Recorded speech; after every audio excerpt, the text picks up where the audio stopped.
Hello friends, मैं शिवराज सिंह। स्वागत है आपका मेरे चैनल हिस्ट्री विद सिंह में। दोस्तों, आज के क्लास में आप पढ़ोगे सीमावर्ती राज्य कश्मीर के राजवंश के बारे में। आज के वीडियो में आप पढ़ोगे, ठीक है। ये जो है समय काल, इसका हम लोग पढ़ेंगे मौर्य काल से लेकर के 1339 ईस्वी तक, ठीक है। मौर्य काल से लेकर के 1339 ईस्वी तक जो कश्मीर का इतिहास रहा है उसको जो है आप इस वीडियो में पढ़ेंगे, ठीक है। तो देखिए, कश्मीर के हिंदू राज्य का इतिहास हमें कल्हड़ की राज तरंगिणी, ठीक है, कल्हड़ की राज तरंगिणी से ज्ञात होता है, ठीक। इसे आप याद कर लीजिएगा। कल्हड़ की क्या है? राज तरंगिणी, ठीक है, राज तरंगिणी, ठीक। ये कभी कभी ऑब्जेक्टिव टाइप में आपको सुमेलित वाले में आ जाता है, ठीक। इसे याद कर लीजिएगा।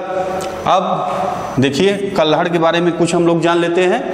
देखिए, कल्हड़ जो था वो जाति का ब्राह्मण था, ठीक है। इसके पिता का नाम चंपक था। कश्मीर नरेश हर्ष, ठीक है, का मंत्री था।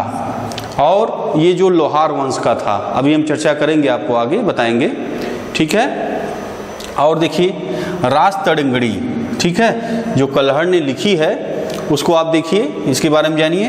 देखिए, इसकी रचना जो हुई थी जयसिंह के जो था, ठीक, उसी के काल में इसको जो है ये संपन्न हुई है, पूरी हुई थी, ठीक है। जयसिंह 1127 से 1159 ईस्वी जो है इसका शासन काल था, ठीक। और देखें, ये मैंने आपको बताया कि इस जो है जयसिंह के शासनकाल में पूरी हुई थी। आगे देखें, इसमें देखिए कुल 8 तरंग एवं 8000 के लगभग श्लोक हैं, ठीक। 8 तरंग है, 8 भागों में है, और 8000 इसमें श्लोक हैं, ठीक है ना। और देखिए, इसकी जो रचना है महाभारत जैसी शैली की है, महाभारत की शैली जैसी है, उसी आधार पर इसकी शैली है, ठीक, राज तरंगिणी की। और देखिए, प्रथम 3 तरंगों में कश्मीर का प्राचीन इतिहास हमें मिलता है, ठीक है ना। और देखिए, 4, 5, 6 में तरंगों में हमें कारकोट एवं उत्पल, ठीक है, कारकोट एवं उत्पल वंशों का हमें इतिहास मिलता है, ठीक। और 7, 8 में हमें जो है लोहार वंश का इतिहास की हमें जानकारी प्राप्त होती है, ठीक है। और देखिए, राज तरंगिणी आधुनिक इतिहास के लेखन की विधियों से पूर्णतया परिचित था, ठीक है। ये जो है आधुनिक इतिहास, जैसे तिथि वाइज क्रमबद्ध ढंग से जो है ये ग्रंथ लिखा गया है, संस्कृत भाषा में ये है, ठीक है ना। देखिए, इसके ग्रंथ वस्तुतः संस्कृत भाषा में ऐतिहासिक घटनाओं के क्रमबद्ध लेखन के प्रथम सफल प्रयास माना जा सकता है। राज तरंगिणी जो है दोस्तों, ये इसमें जो उस समय का जो भ्रष्टाचार था, जो मंत्रीवर्ग थे उनका भ्रष्टाचार था, वो हमें देखने को मिलता है, ठीक है। और राजा के कार्य, चाहे उसके अच्छे कार्य हों और चाहे खराब कार्य जो भी थे, वो दोनों चीज़ें इसमें आपको लिखी मिलती है ना। तो ये खासियत आपकी है। और क्रमबद्ध ढंग से एक जो आधुनिक पद्धति जैसे इतिहास लिखी जाती है, उसका प्रमाण हमें यहाँ पे मिलता है, ठीक है। आगे देखिए, मौर्य काल में कश्मीर अशोक के साम्राज्य का अंग था, ठीक है। आपने पीछे पढ़ा है मौर्य काल में कि मौर्य काल में जो कश्मीर था वो अशोक के साम्राज्य का अंग था, जिसने वहाँ पर श्रीनगर की स्थापना की थी, ये आपको पता ही है। अशोक के पुत्र जालौक को कश्मीर में हिंदू सभ्यता के प्रचार का श्रेय दिया जाता है। क्लियर है यहाँ तक? आगे देखिए, कुषाण साम्राज्य का भी यह एक प्रांत था, और कनिष्क के समय में वहाँ कुंडलवन नामक स्थान में चतुर्थ बौद्ध संगीति हुई थी। बौद्ध संगीति के बारे में भी आपने पढ़ा है, आप जानते ही हैं, ठीक है। हुड़ नरेश मिहिरकुल ने भी मगधराज बालादित्य से पराजित होने पर कश्मीर में शरण ली और वहाँ के शासक की हत्या कर 1 वर्ष तक शासन किया था, ठीक है। आगे देखिए, कश्मीर का राज्य हर्ष के साम्राज्य में सम्मिलित नहीं था, ठीक। हर्ष के बारे में अभी आपने पीछे के 2 वीडियो में आपने पढ़े हैं, देखा आपने कि कैसे हर्षवर्धन के समय में कैसे हर्ष ने जो है पूरा विस्तार किया था। अगर आपने नहीं देखा है तो हर्षवर्धन वाली वीडियो आप देख लीजिएगा। तो ठीक है, वहाँ पे आपने पढ़ा था, देखा भी था कि जो कश्मीर था वो राज्य हर्ष के साम्राज्य में सम्मिलित नहीं था। ठीक है, हर्ष जो कन्नौज का शासक था। ठीक, अभी एक और हर्ष के बारे में आप पढ़ेंगे। देखिए आगे, देखिए अब कारकोट वंश को आप देखिए। ठीक, 627 ईस्वी में दुर्लभ वर्धन नामक व्यक्ति ने कश्मीर में कारकोट वंश की स्थापना की थी। ठीक है, ह्वेनसांग ने इसके शासनकाल में कश्मीर की यात्रा की थी।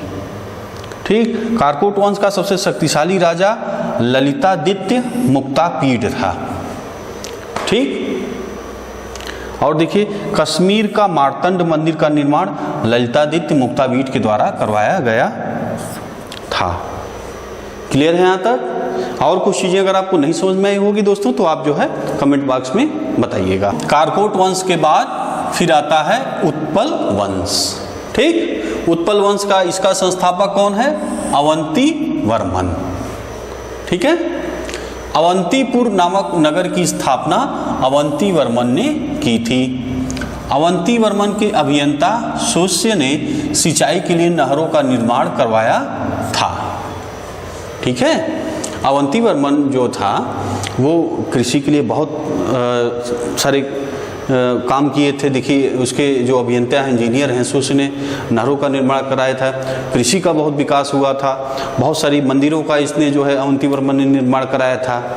ठीक है, और देखिए, और अब एक आती है महत्वपूर्ण रानी। ठीक है, आपने जो है फ्रंट पे भी देखा होगा। तो एक महत्वपूर्ण रानी आती है 900 ईस्वी में, उत्पल वंश की रानी, रानी दिद्दा।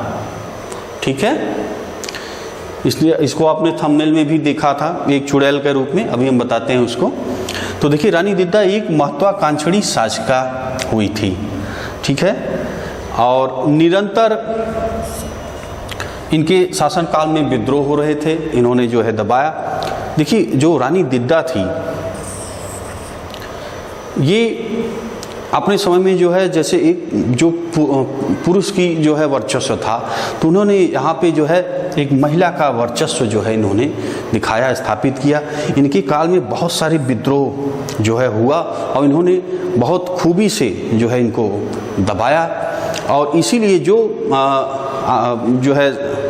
जो विद्रोही थे, जो हारते थे, तो इसको जो है चुड़ैल की संज्ञा देने लगे, क्योंकि हारते थे तो उनको बर्दाश्त नहीं होता था, है ना, कि अरे हम महिला से हार रहे हैं जो है, तो इस तरह उनको जो है बर्दाश्त नहीं होता था। तो उनको जो है एक चुड़ैल रानी की संज्ञा दी गई, है ना। तो इस वहाँ से जो है इस चुड़ैल शब्द का आया है रानी दिद्दा के लिए। ठीक है, आपने थंबनेल पे देखा भी होगा, मैंने लिखा था। तो ये है। अच्छा, ये जो रानी जो आपकी दिद्दा रानी थी, तो ये क्या थी? दिव्यांग थी, एक पैर से जो है पैर से लंगड़ी थी। तो इनके जो है लेकिन ये दिव्यांगता होते हुए भी ये जो है बहुत ही कुशलता से जो है इन्होंने शासन किया और जो है युद्ध में भी भाग लिया, सफलतापूर्वक उसने जो है युद्ध किया। ठीक है, और देखिए तो ये था। और सुनने में आ रहा है कि इनके ऊपर मूवी भी बनने वाली है, दिद्दा के ऊपर। अच्छा, कुछ तो मुझे जानकारी इनके बारे में किताबों से हुई थोड़ी बहुत, और कुछ इंटरनेट के माध्यम से जो है मुझे जानकारी हुई, जो मैं आपको बता रहा हूँ। और इनके बारे में पिक्चर भी बनने वाली है। देखिए जो है पिक्चर बनती है तो देखा जाए, उसका मज़ा आएगा देखने में। ठीक है, अब आगे देखिए। 1003 ईस्वी में इसकी मृत्यु के बाद उसका भतीजा संग्राम राज, ठीक है ना, शासक बना। इसने कश्मीर में लोहार वंश की स्थापना की। देखिए अभी आपने कारकोट वंश को देखा पहले, फिर आता है उत्पल वंश, अब जो है लोहार वंश आता है तीसरा। लोहार वंश का संस्थापक संग्राम राज है, अभी मैंने आपको बताया। ठीक है, इसके बाद अनंत राजा हुआ। इसकी पत्नी सूर्यमती ने प्रशासन को सुधारने में इसकी सहायता की थी।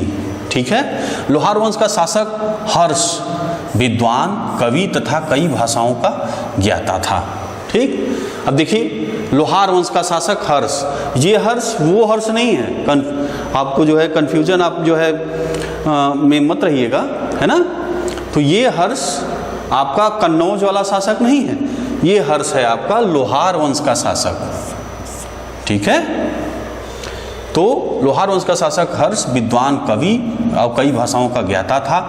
ठीक है, और जो कल्हड़ अभी मैंने आपको बताया, जो कल्हड़ था जिसने राजतरंगिणी लिखा था, वो इसी के दरबार में था, आश्रित कवि। ठीक है, तो अब कुछ किताबों में आश्रित कवि लिखा हुआ है और कुछ किताबों में अभी कहते हैं कि भैया इसका कोई प्रमाण ही नहीं है कि ये किस पद पे था। ठीक है, आगे देखिए, जयसिंह लोहार वंश का अंतिम शासक था जिसने 1128 ईस्वी से 1155 ईस्वी तक शासन किया। ठीक, जयसिंह के शासन के साथ ही कल्हड़ की राजतरंगिणी का विवरण समाप्त हो जाता है। ठीक है, इसके बाद लगभग 2 शताब्दियों तक कश्मीर में हिंदू शासन चलता रहा। ठीक है, अंततः 1339 ईस्वी में यहाँ मुस्लिम शासन की स्थापना हुई। ठीक, 1339 ईस्वी में हिंदू राज्य समाप्त होकर के मुस्लिम राज्य की स्थापना 1339 ईस्वी में हो जाती है। ठीक है दोस्तों, तो आशा है आपको कश्मीर का राजवंश आपको समझ में आया होगा।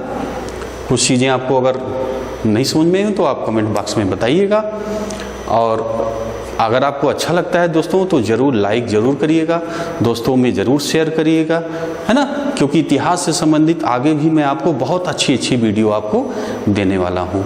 ठीक है दोस्तों, तो बस आज इतना ही, मिलते हैं आपसे अगली वीडियो में। वीडियो देखने के लिए बहुत बहुत धन्यवाद।